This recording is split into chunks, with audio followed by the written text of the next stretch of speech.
Welcome back to Exceptional Undergrads, a podcast where we interview successful college students and explore how they achieved successes at a young age. Be sure to check out our show notes at exceptionalundergrads.com for all resources mentioned in today's episode. Today, I welcome AJ Matise to the show. As a high schooler, he started up multiple companies in the sneaker reselling industry. Prosper and Atomic, he's able to scale these businesses and recently sell Prosper to a competitor, Lunch Money. AJ provides interesting insights into the challenges and lessons of a young entrepreneur in high school and college as he balances starting his next business with college activities. Without further ado, ladies and gentlemen, AJ Matisse.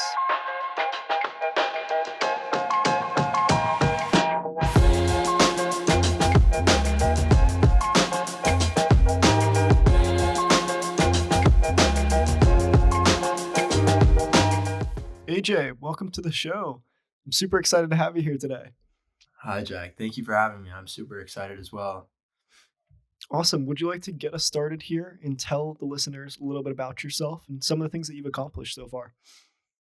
Yeah, sure. I grew up in LA. Right now, I'm a first year student at Babson College, and I had so over my high school years, like I've always kind of had this desire to make money, to be self independent from my parents, especially because I just liked being able to go out and feel like I had actually earned what I was spending my money on.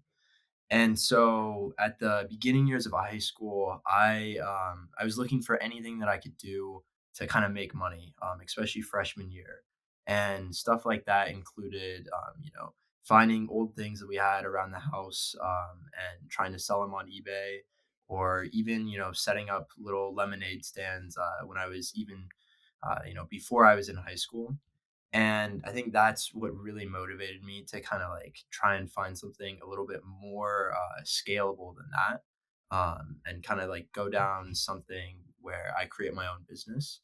So I had like done all these little things in the past, and I was looking for something that could make substantial money in comparison to that stuff.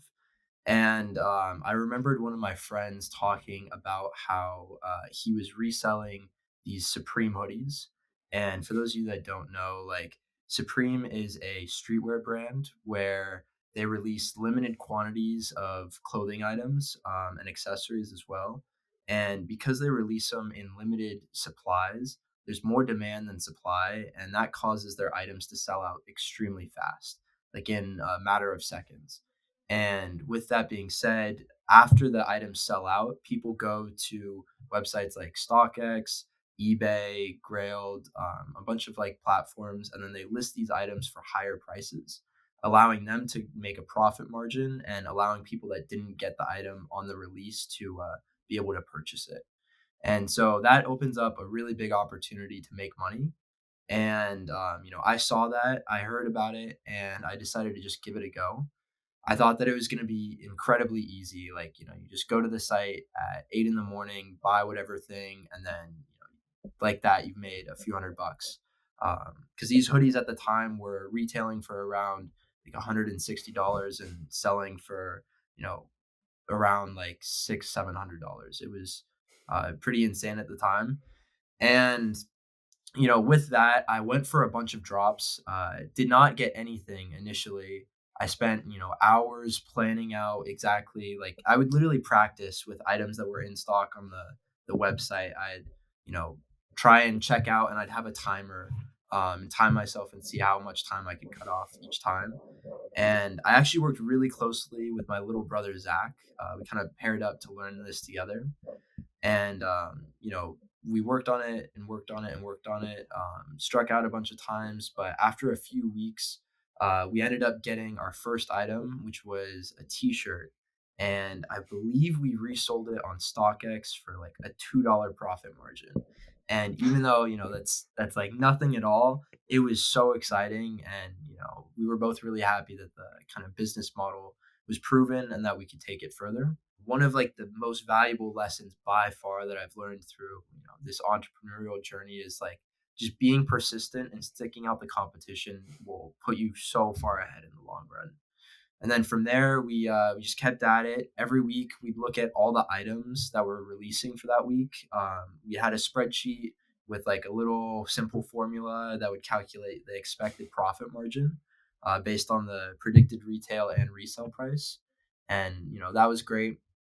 But we never ended up making too much money off of Supreme, just manually buying the items. And once we got to a certain point, we realized that it'd be smart to invest in a sneaker, I guess in this case, a Supreme bot. And what that is basically a software program where it mimics a human buying an item on a website.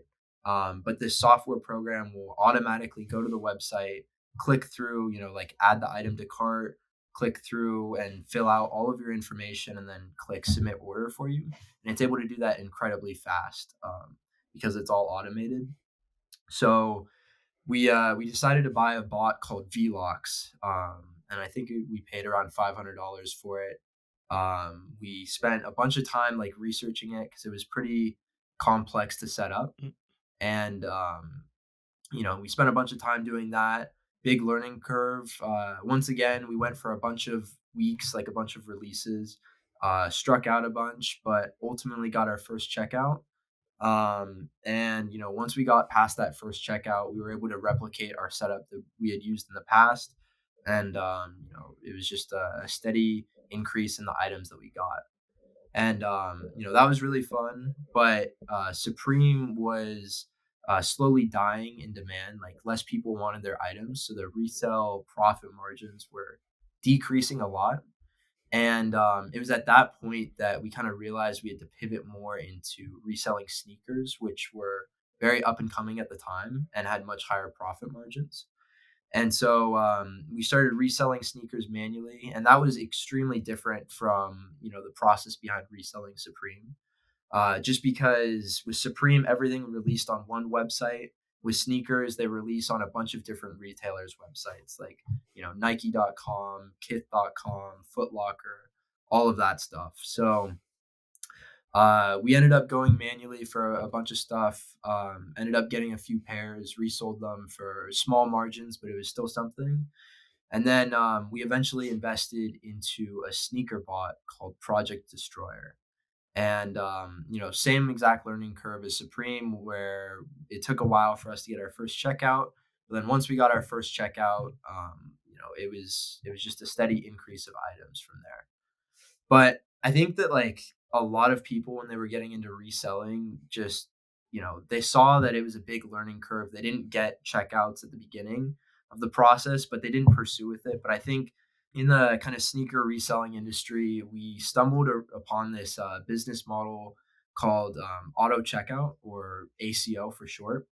And essentially, what this is customers will come to you, they'll fill out a Google form, they'll put in their information, such as their name, phone number, email, shipping address, and then they'll provide us with something similar to a Visa gift card with money preloaded onto that card.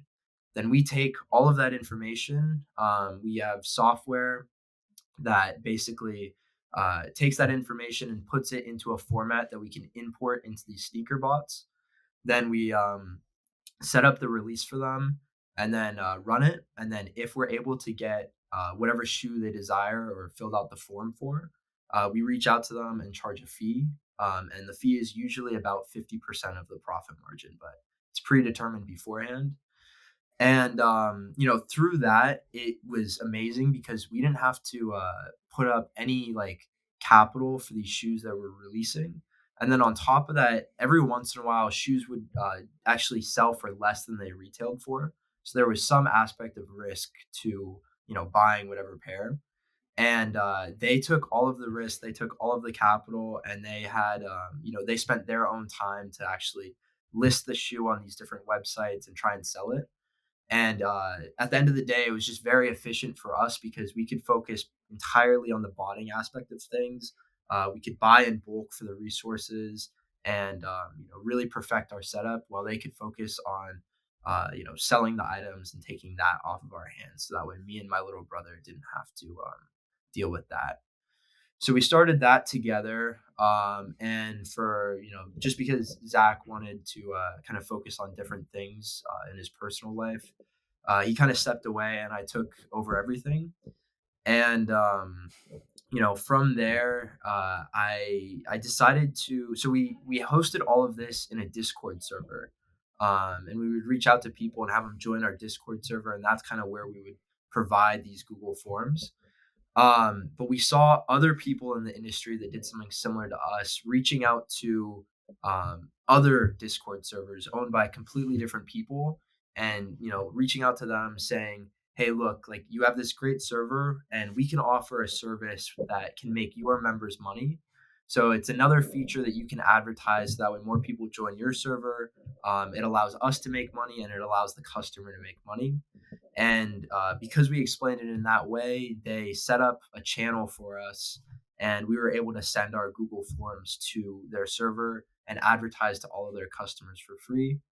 And partnering with a bunch of those servers is really what helped Atomic grow quickly, and ultimately scale up to the point that it was at its peak. Um, and then with that, I continued working on Atomic ACO, like improving everything that I could, and we set up a bunch of systems to kind of automate the repetitive processes. And I think that's really what helped us outcompete our competitors. Is just we were super efficient and we leveraged technology to be able to provide these services at a cheaper cost. And then by that point, I was like, I had a pretty good understanding of the sneaker reselling industry. And I knew a lot about these different servers that other people had that Atomic ACO would partner with. And because of that, I decided to start my own server. And in the reselling industry, they're called cook groups. And basically, what they are is just like a paid Discord server where customers will pay a certain monthly subscription, and for that subscription, they get access to the server where we have a team of people that post information about the different sneakers or items that are releasing. For example, what time the drop is, what websites they're releasing on, what the predicted retail and resale price of each item is. And then we would also provide just general support and answer any questions that these members had while going for the releases or setting up their bots to try and buy a bunch of pairs for them. And with that, it was we were able to advertise a lot to Atomic ACO's customers. And this company, by the way, was called Prosper, or it was initially called Starter Square. And yeah, so we were able to advertise to a lot of the customers that Atomic ACO had previously acquired. And we were able to set up a free server. I think we got around 1,000 members in that. Provided free services for an entire year, which kind of goes back to the point about being persistent and kind of just keeping with it, because I didn't make any money off of it for a really long time. And then we decided to switch to a paid server, and that's when we really once that point hit, we started investing a lot into the information providers that we had, and then also heavily into marketing as well. I was able to grow that. We got customers, ran the server for a while. And the summer before coming to Babson, where I'm at right now, I was able to sell the company to a larger competitor called Lunch Money. Um, for a price, and then also we established a really good partnership between Atomic ACO and Lunch Money, where we now provide ACO for all of their members. It's a little bit about the two businesses that I started. That's quite impressive. I know you mentioned it a little bit at the end, some of the names, but I could see how some people might potentially get lost right off the bat without too much of an introduction. So I want to fledge out some of the things that you said and then dive into some more questions in a bit. So you had two companies you said as well. So Mhm. there's one which is Atomic ACO. So that was the automatic checkout thing bot that you had, correct? Correct. Yeah. How did you go from having using other people's bots to basically making this entire company? Because I know that you knew some of the knowledge, But how did you actually form this? Was it a software that you built yourself? Basically, there's these third party companies that have like a whole team and they develop sneaker bots, right? and anyone can buy the sneaker bot. You just go to their website and you buy it, and then you're able to get a copy of that software on your computer.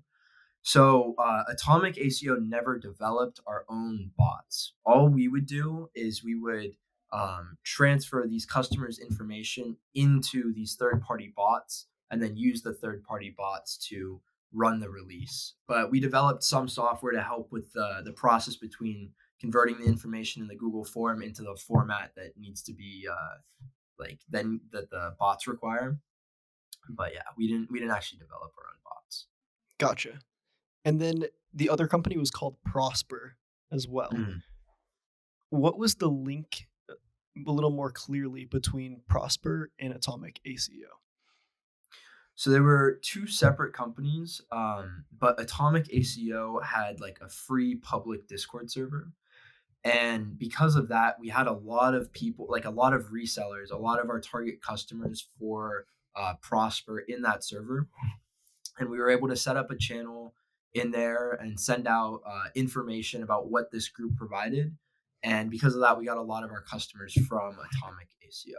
Kind of helped like establish us at the very beginning that we had a solid base of people. Yeah, Gotcha. So you used Atomic ACO to basically advertise for Prosper, which is a completely separate company doing similar correct. stuff as well. Awesome. Yeah, That's similar really cool. industry. How'd you learn how to do a lot of this stuff besides just going out yourself and learning from the start? But how'd you actually really have that idea to really want to scale this as an actual business?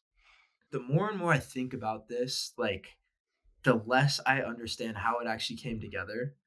Um, like I feel like when I was in high school, both of these were started around freshman year summer, and it was a very like these companies have been around for years now, and it was a pretty slow process at the beginning, but like the other thing that I didn't mention was that at Atomic ACO we have a team of botters.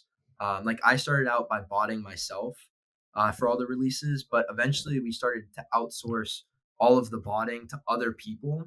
And with that, we had a team of I think around like 20 or 24 people that would run these releases. Um, but like little things like that, like just to give you context on that specifically, um the whole like I didn't have that idea myself. It was actually a friend that reached out to me and said, hey, look, you have all of these customers, like let me run one release for you because I want to run it and I have extra resources, and then you just take a fee and I'll take what my percentage of the fee that you get. And, just based off of him asking that, I thought about it for a second. I was like, this is a great idea. Let's try it out. And then, later down the line, that's the entire business model of Atomic. So it was a lot of like little things that happened slowly over time that kind of evolved the business. The other thing is that in sneaker reselling, there are a lot of companies very similar to mine, like do the exact same thing. And so at the beginning, like quite truthfully, it was just copying what other people were doing. I was able to put a very unique spin on both companies, and that's what ultimately made them successful. And I think that's one of like the biggest pieces of advice for people like starting out, like young entrepreneurs, is you don't have to create something entirely new. You can, do the same exact thing as other people as long as you're, making it better, making it more efficient in some aspects, and it can still be successful. At what point did you think that you could potentially sell either of the companies? When it comes to Prosper, the sneaker market as a whole, it boomed during COVID. Ironically, because of the fact that the government was sending out stimulus checks, and whenever a stimulus check hit the economy, people would go and they would have disposable income and they would spend that income on sneakers or other commodities. So whenever there was a stimulus check, you saw all these graphs about sneaker prices just shooting straight up, and that caused the industry to just have more like total demand, so there's a lot higher profit margins. But then as soon as people started to return back to in-person work after COVID. The botters, like people that were botting, people that were reselling, didn't have as much time because a lot of them were doing it in their free time. So they left the industry, and then a lot of buyers left the industry as well, just because they didn't have the COVID stimulus checks. So it was honestly really like everything was slowing down, a lot less revenue for Prosper. Like we had a lot of cancellations. And it was at that point that I really like, kind of told myself like, hey, like this is great. It's still bringing in money every month, but could I be doing something more valuable? Like, is there opportunity cost that I'm not factoring into this? And when I thought about that, I thought about like potentially exiting the sneaker market as a whole.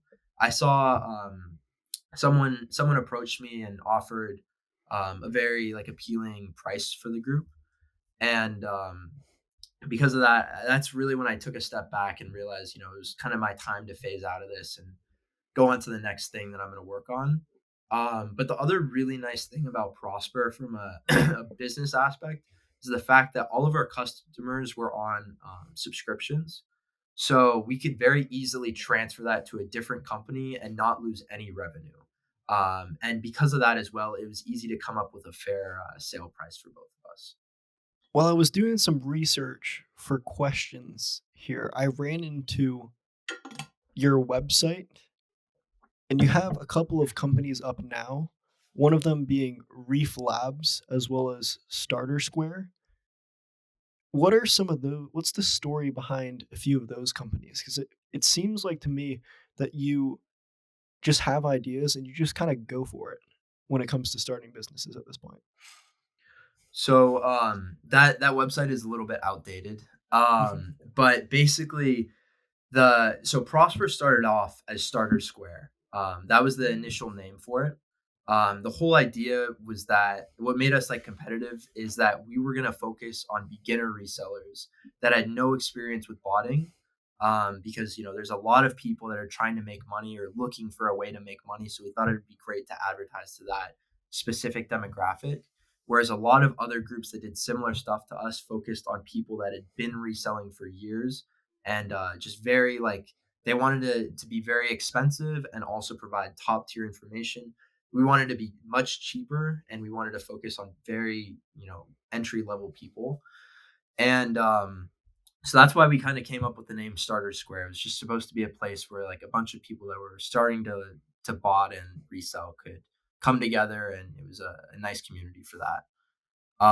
And then the reason why we changed to Prosper is because we were significantly cheaper than all of our competitors. So we wanted to raise the price per month. And with that raise in price, we also wanted to add other information that was specifically more useful for people that had been reselling for longer.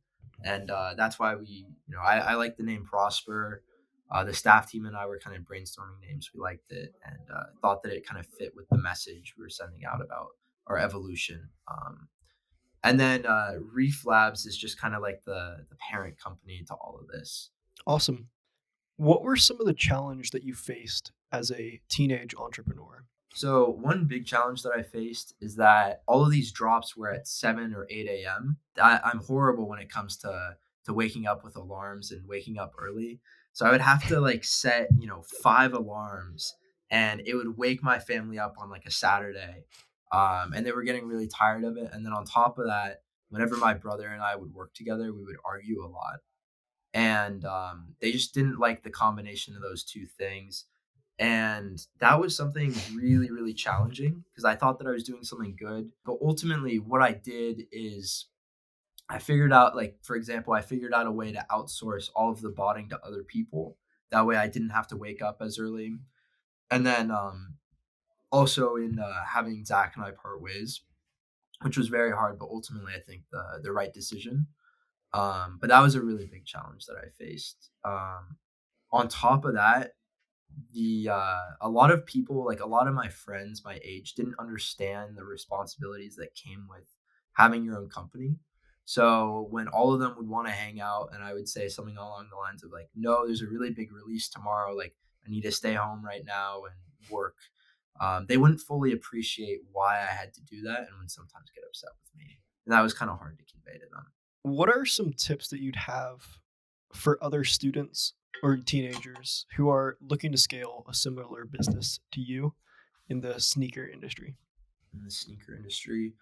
So, the beautiful thing about the sneaker reselling industry is that it's all high school, or at least for the most part, it's high schoolers and college students that are looking to make money in any like shape or form that they can. That's why they entered the scene. And because of that, you get a lot of people looking to start companies, which makes the industry as a whole very saturated, right? Like there's a lot of businesses super similar that provide ACO. There's a lot of businesses that provide information just like Prosper, but you really have to look at like what everyone's doing and you can't follow in the same path. You have to think about what they're doing, hyper analyze it and find some way to make it better or some unique, aspect to your own business. And I think that's really what helped me out in such a competitive industry. But like, even though the industry as a whole is coming, like it's a lot less profitable than it used to be. There's still a lot of room to make money, and there's a lot of people that have been doing stuff for super long, and they're super set in their ways. And if you can find like a little way to innovate, there's definitely room to start something. Let's shift a little bit more away from some of the entrepreneurship stuff, a little bit more into college.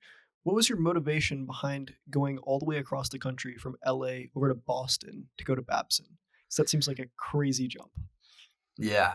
So, my dad has worked with someone in the past that went to Babson, and he's a serial entrepreneur himself.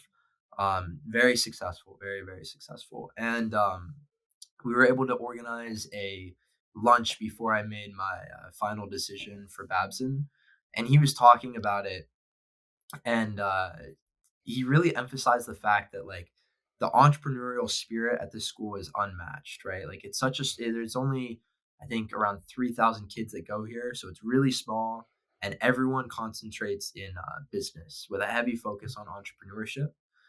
And the way that he described it, it just really appealed to me, and I knew that there wasn't any other school where I could get the same education specifically for entrepreneurship. Um, and that's really why I chose to come here. I do definitely like miss California.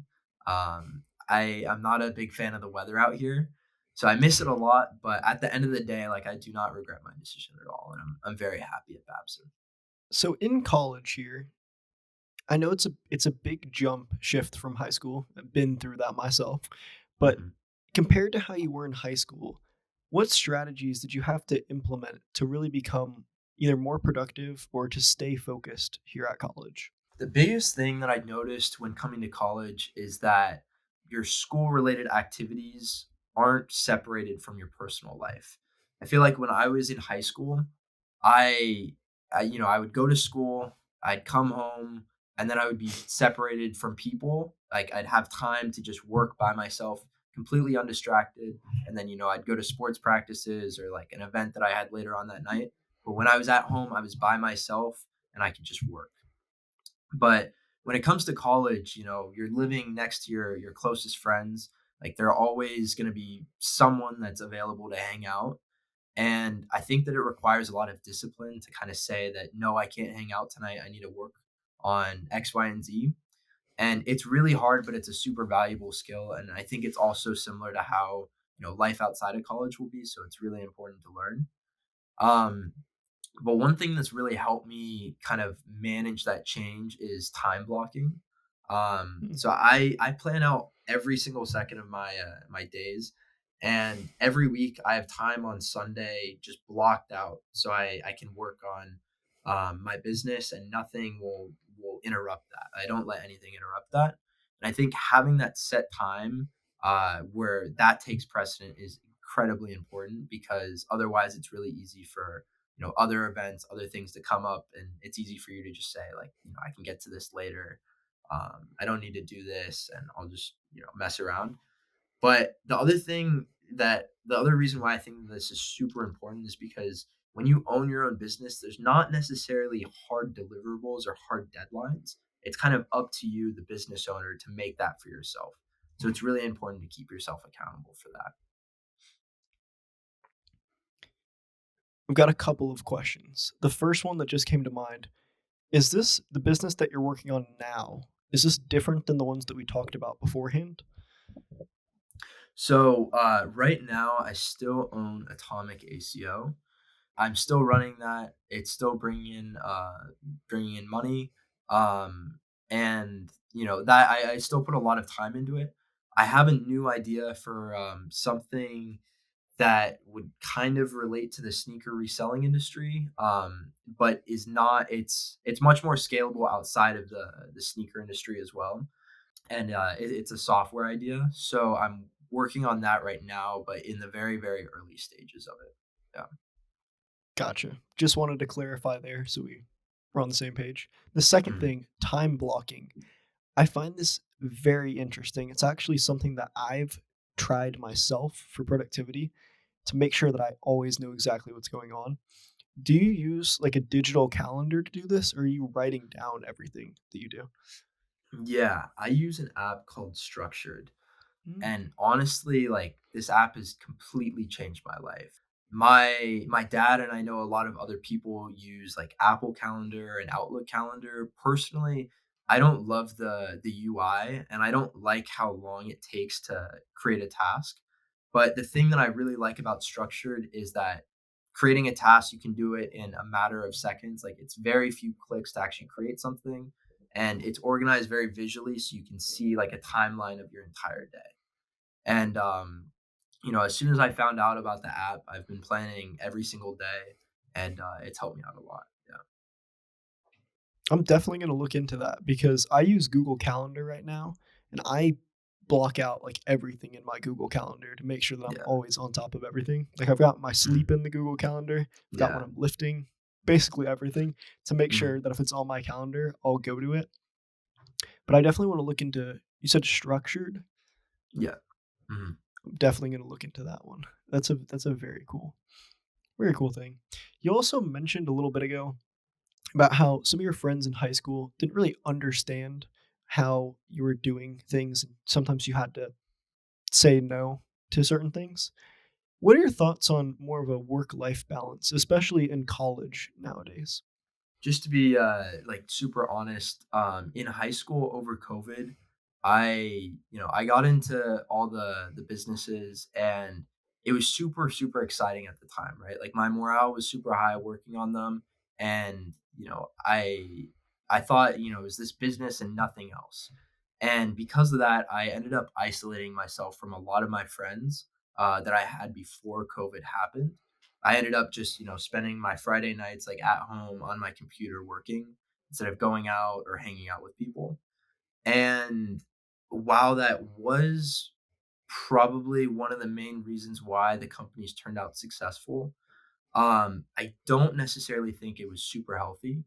And I think Hmm. as soon as I came out of COVID, I realized that, like, my friends had, like, formed this kind of group that I wasn't really involved in because I had been, saying that I couldn't hang out with them, over the duration of COVID. And as soon as I came back and I saw that my like main goals before had always been business focused, but my main goals coming out of it were very focused on like reconnecting with my friend group and reestablishing those relationships. It was tough. It was tough to kind of find that happy medium. I think that during senior year, honestly, I shifted more from working more heavily than enjoying my personal life to enjoying my personal life more heavily than working. And so I think I've seen both sides, right? Like, I've seen working super, super hard and then also being, less driven, not working as hard and enjoying more of my time.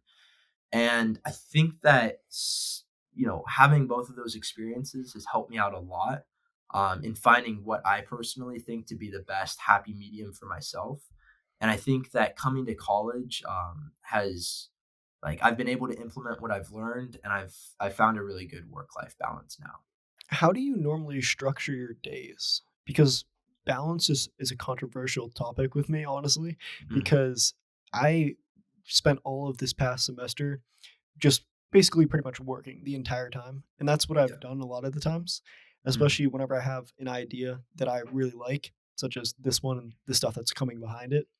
And I Mhm. pretty much just dive right in and work on that. And I feel like being unbalanced unbalanced is okay at times, but I've noticed as well some of the repercussions that has had for me.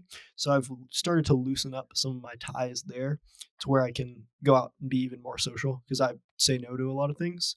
Mhm. And I want to hear your input on some of the stuff that you do nowadays that helps you kind of separate the two things, but also still get the best of both worlds. Quite truthfully, I'm still trying to find the perfect, like, schedule. I think that I've found the right amount of time that I need to spend on business and the right amount of time that I need to spend on, socializing and all of that. But I'm still trying to find the perfect schedule. Last semester, I didn't have like set times. I didn't time block as much for the business stuff. I would kind of just work on it later at night and then do my homework earlier on in the days for weekdays. And then weekends, for most of the time, I would be socializing and not working as much. But this semester, a really big goal of mine that I want to try out is essentially working incredibly hard on Monday, Tuesday, Wednesday, and then Thursday in the morning to midday. And Babson doesn't have any class on Fridays. Um, Yo, that's crazy. Basically, yeah, it's really nice. But basically trying to knock out all of my schoolwork either before my classes or in between my classes. And then as soon as I get out of my last class, using that time to work on the business as well as any remaining schoolwork that I have. And then dinner comes along, and then I try and go to the gym. And then after that, I normally like to take time for myself, just decompress, either hang out and do something small with friends that are close, or take time for myself. Do that throughout the week, and then Thursday in the evening, Friday during the day, and Saturday during the day, I don't do anything uh, quote unquote productive. I just use that time to like I don't normally schedule anything.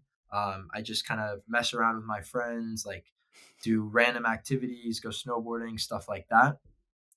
And then on Sunday, block out the entire day, go to my office and just work on both schoolwork in the morning and then save like a bunch of time in the afternoon up until dinner. And then after dinner, have my time off as well. That's interesting. How have you started to form the discipline to be able to do this hard work all the time? So what I will say is that it's been a lot harder recently, or like since the sneaker reselling industry has been declining. Um, when I was first starting off, everything was super exciting, right? Like my first sale, my first membership, things of that nature, as well as like being able to hit like like when we had a really good drop and we were able to check out a bunch of pairs of shoes. It was super exciting and dopamine levels were extremely high. When there were a lot of cancels for Prosper subscriptions when the industry was shrinking, that like every single one of those cancel notifications, like it would just ruin my day, like ruin my mood for the entire day. And I think with that, it became a lot harder to motivate myself to work on the companies. And right now, like to be honest, I'm not incredibly excited about any of the stuff that I'm doing at Atomic. Like I still have new ideas, I still work on everything, but it's not like the same energy as what I experienced at the beginning of creating them. But with the new idea that I have, I'm really excited to see if that will kind of rekindle the energy that a baby startup has. And honestly, I feel like that's something that I really thrive in. Makes me work hard. It makes me super motivated, and I'm hoping to see that again with this. You mentioned how your dopamine was very high early in the early stages. Is that something that you've looked into a bit? Not like scientifically, but when I say that, I mean like when there was a notification that a new member joined, like I'd instantly brighten up, like I'd be happier, I'd be super excited about it. Yeah. Interesting. I've looked into a good bit about dopamine and serotonin and as well as some other hormones and whatnot, but I've noticed a lot of this stuff comes down to instant delayed gratification. Have you heard of these topics before? Not too much on them, but I know a little bit. Okay. Well, briefly, instant gratification is basically the things that you do that give you those dopamine hits. Like, it make you happy, like, right now, and they're the Mhm, easier things to do. And then delayed gratification is basically the things that are harder for you to do right now, but they have bigger payoffs in the future. Those are the mhm, things that you usually need to discipline yourself to be able to do. And then you have this compounding effect essentially afterwards. I wrote a blog post about a lot of this stuff and things about it, but it's very interesting because of the amount of distractions that we have nowadays. It's actually part of the reason why I'm doing this podcast is how distracted I'll see a lot of my friends, and sometimes they'll be lost as well. Other people in college, and they're basically directionless. And I think having a podcast like this that gives people the different ways to potentially be successful from a relatable lens, is a good way to go about it. I wanted to see as well with you. I drastically cut down my social media use over the past couple of years now. I wanted to mhm. hear what your thoughts were on social media and how you use that. I think before my businesses, I would watch YouTube a lot, like, as a kid, and I really enjoyed it, and it was something that took up a lot of time. I think when the businesses came around, I honestly enjoyed working on them as much as I enjoyed, like, watching YouTube and all of that, and because of that, I took a lot of time away from that, but now that I haven't been super, like, on social media and all of that stuff, now, like, when I pull out my phone and I watch TikTok or I watch Instagram Reels or I watch, like, a TV show, like, I just don't feel good about myself, which I know is really weird, but personally, I just don't necessarily feel good about myself, and I don't have a super strong desire, to kinda go on social media, unless I'm, like, incredibly bored or, like, in a car ride or something along those lines. Um, I will say though that I have a much higher appeal of, like, hanging out with my friends, or, like, going on a walk or, doing something fun that's not necessarily productive than I do with social media. Yeah. But it is definitely hard because at the end of the day, working on the businesses is mentally draining. Like, it takes a lot out of you.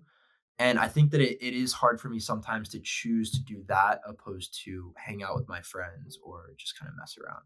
Yeah. How do you set goals? So this is something that I've been trying to improve upon. When I was first starting these companies, and this kind of goes back to the point where I said, like, a lot of this stuff kind of happened randomly and with luck. When I was first starting off, like, I didn't write a business plan. I didn't have a business roadmap. I kind of just did whatever I felt like at the time. And things ended up working out well, surprisingly. But I think that now I've shifted a lot of my focus, especially with business, to actually coming up with, like, a set timeline of projects and things to do that keeps me very on track. I've noticed that it saves me a lot of time and it also helps me focus on the most important things. Because at the end of the day, like, I have, thousands of ideas about things that I could be doing to improve Atomic ACO. Like, I have so many ideas for different systems, but I don't physically have the time and it's not cost effective to outsource them. So I can't do every single idea that I have. And I think that being able to pick out what the most impactful ideas are, to bring the business to the best point possible is a really important skill. And that's something that I've been working on. When it comes to myself and personal goals outside of business, I have recently been setting goals for myself, every single month. I haven't been the best about keeping up with them over these past, like, 2 months, to be quite honest. But I do normally try and sit down in the beginning of every month and plan out goals that I have and try and be super specific with them. That way, it's easy to track. And I think when you set specific goals that are easily measurable, it helps motivate you a lot more. I think what you're tapping into there is the quote unquote like smart goals that they have, just like specific, measurable, actionable, or I don't know. It's like the time. It's basically like time bound. I don't Mm, remember the exact acronym off the top of my head, but whenever yeah. you set these exact goals where you can basically show up at whatever date it is that you dated it at the end and basically say like, this is the data. Did this happen? This like it's either a yes or no. I think that Mhm. makes everything a lot more specific and makes you be more impactful and more intentful with the goals and the processes that you're taking. You Definitely. mentioned a little bit back as well about having to, think through and make tougher decisions because you're running businesses as well. Is there anything that you do that helps you think through these decisions? When it comes to thinking through decisions, I really like to write stuff out. I feel like when I can write stuff out, like for example, when I'm making a timeline of different projects for Atomic, right? Like I'll write out all of my ideas and then I'll think through which ones are going to be the most impactful first off, then take out the rest of them or move them to like a separate file. Um, and then once that I have the most impactful ones, I think of the best strategy in terms of getting them done, right? Like which one will have the best impact fastest, which one needs to be done before the second one can be done. And I think going through that, it's pretty easy to like logically sort out what the best order and what the best tasks are as well. Yeah. So very logical basis of like this thing, that thing. Do you plan Mhm. out are you like very process oriented, would you say? I would say when it comes to business, I am very process oriented. So I took AP econ classes in high school. And I think the Mm. teacher taught it in a very good way, where it outlined a lot of logic behind all of these economic principles. And I think that that just like clicked with me somehow. And I use a lot of the same concepts in econ when it comes to like making these decisions for the businesses. Yeah. I noticed that from the start. I'm glad that you said something about it because even from the beginning, you were talking about supply and demand and immediately rolling into economics and stuff like that. I was like, that's Mhm. interesting. He seems to be very knowledgeable on that topic. So that makes sense. Besides this economics class, in economics classes that you took in high school, what other resources or, books or podcasts or things like that have you been able to take knowledge from and really implement into your life? Not necessarily when it comes to running the actual business itself, but I think one of the most impactful books that I've ever read is called Never Eat Alone. I believe it's by Keith Ferrazzi. And Keith Ferrazzi was, I think he was like an executive at Deloitte and he was like head of marketing. So basically trying to bring in clients to Deloitte Consulting.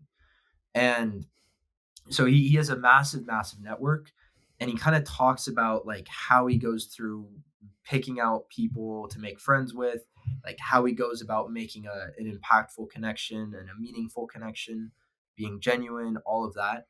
And I think reading that book really inspired me, especially at Babson, to just be as social as humanly possible. Try and make as many connections as I can, and two kind of points about this that I wanted to bring up. The first being that like a lot of and my mentality too over COVID was like it's so important to just dial in. Like I need to cut out all other distractions, cut out all of my friends. But I don't think that's a super like sustainable way of going about running a business. I think that it's very important to have that social outlet, have your social friends to be able to relax, but then also like maybe not as much in high school when everyone like no one had practical work experience or like minimal work experience. But coming out of college, I think it's going to be so important to like keep all of the relationships that I've made in college, while I move down the line in terms of my career, because it'll help out so much if I am, looking for a job at another business or need to hire people or need to shoot suggestions around. Like having a big network is, very, very valuable. I hadn't heard of this book before, but I did a little bit of research on it very quickly. It seems very cool. It almost reminds me a little bit about the book How to Win Friends and Influence People by Dale Carnegie. Mm. That one was a very impactful book for me, and it helped me become a lot more social and kind of recognize different cues. So I definitely want to check out this one. But besides this book, I mean, you've been out there going and networking with people now for a little bit at college. Were there any Mhm. networking tips that you have for us that people could implement in their own lives? One point that I think, because I also read How to Win Friends and Influence People, I think that book does a very good job of emphasizing this point. But that is like you need to provide value to other people for them to provide value back to you. So it's not like you can just approach anyone and ask for something. A much better way, not only for yourself, but also just for everyone as a whole, is to go up to someone, try and provide value to them in some way, whether it be, connecting them to someone else, being super nice to them, like making them smile, whatever it is, provide value to them. They'll realize that you're a valuable person. And then it's a lot easier to build a genuine connection based off of that, where you guys both help each other back and forth. Yeah. And I think that being able to show how you're providing value and provide value to other people in a strategic way is extremely important. All right, to round us out here, I know we've talked a lot about business as well as a lot about college as well, but is there any advice that you could give to other undergrads who are looking to excel in their own lives? Yeah. So something that I've kind of thought about in the back of my head, but I didn't I could never fully put it into words until I came to Babson is the importance of like just starting on a project instead of like procrastinating it. When it comes to starting a business, it's so much better if you have some sort of idea to not like wait and perfect the idea and procrastinate it, but rather start it, even if it's imperfect, implement it, see how it goes, see what mistakes it has, what problems it has, what it does really well, and then using that to kind of pivot and innovate based off of that existing idea. But it's so much better to just, you know, do it, start it immediately, opposed to waiting. And I think that can be said about any aspect of business. Do you have any tips off of procrastination to be able to start things immediately rather than just sit around and wait the entire time? I mean, like what I found myself personally is it's literally just the very first hurdle of starting. Like when it comes to writing an essay, it's the first paragraph. As soon as you have the first paragraph, it's so much easier to continue on. But it's just forcing yourself to like sit down and do that very, very first step. Yeah. I will usually try a tactic, and I use this actually to get up out of bed sometimes, which Mhm. is to do a countdown and basically go like start from 5 and go down to 1. And usually if I'll get up at like 3 or I'll start at 3 whenever I do the stuff because I almost like trick myself. And I know it's not even a trick. I know it nowadays, but I'll go like 5, 4, 3, and then I'll go into whatever it is, like get up out of bed or jump into a cold shower or start whatever the task is.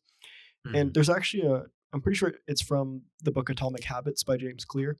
He talks about the 2-minute rule, which is basically just to get yourself to start doing something for just do the thing for 2 minutes. And if once you start doing that thing for 2 minutes, then you're able to continue to go through and do whatever the task is. So if it's writing an essay, it's just write an essay for 2 minutes. If it's going to the gym, just go to the gym for 2 minutes. And then once you're there, once you're already writing the essay and you've got a little bit down, then it's continue to go. And next thing you know, you've written paragraphs upon paragraphs for the essay, or you're already in the Yeah, middle of a workout.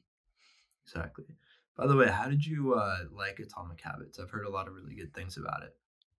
It's been a pretty good book. I haven't finished the entire thing yet. I started reading a whole bunch of other books, honestly, but Mhm. I've been working on that one for a little while. But I've heard that it's really good, and I would definitely recommend it to people because from what I've seen from even the first like 3 quarters ish of the book, it's been really good, and I've implemented a lot of the stuff that it said. I actually happened to be on track with a lot of it, which was cool. It was almost like a refresher for me, which is part of the reason why I moved off of reading it and moved on to other things. Yeah, gotcha. That's good to know. Well, awesome. Thank you so much for coming here today. Is there anything else that you have that you would like to share with the podcast? I guess the one last thing that I'd like to share is like, and this relates super similarly to the last point we were just talking about, but if you have any sort of idea for something that you want to start, just try it. Try it for a month, try it for 2 months, see how it goes. If you like it, you can continue it. If it doesn't work out, it doesn't work out. But if you have any sort of idea, just try it. And honestly, it's like a lot of fun to start something new, to try something different. And I highly recommend it if any of you guys have ideas. I 100% completely agree there. Definitely go after it and chase after whatever your dreams are. You can do it. Definitely, yeah. But yeah, thank you so much for coming on. I had a really fun time getting to talk to you here. Thank you. Yeah, thank you so much for having me. I appreciate it. I hope you enjoyed another episode of Exceptional Undergrads. If you found inspiration in today's episode, head on over to our website and check out the show notes, as well as all the resources from all of our episodes.